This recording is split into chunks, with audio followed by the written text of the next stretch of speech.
Good morning, LinkedIn. I hope everyone's having a great day. Yesterday, I had a really great discussion with somebody about product development, and I wanted to share it with you. You know, when you bootstrap your own company, you become a generalist. And I really enjoyed having my hands in the sales and marketing and PR and even the hiring aspects of the business. But one thing that really excited me was the product development and the innovation around understanding a customer's business problems and solving those with the technology we were building. Now, the conversation yesterday was about how do you find the right balance between the time and energy you spend in coming up with new features and functionality, innovation, versus kind of the need to have mundane functionality that every product has.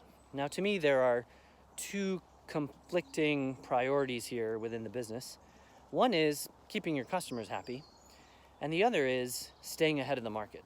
Now, when you come up with new features and functionality, and we were building a transactional system, so it was all about how do you generate more leads and how do you increase that conversion rate, which is obviously very important.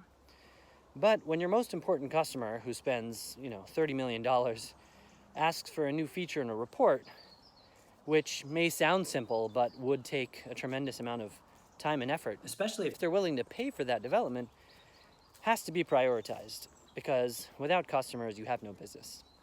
Now, we didn't have a science around how to strike this balance, but we knew that the more features and functionality that we had that would help increase conversions and sales would obviously keep our customers happy, but it was also good for our own sales.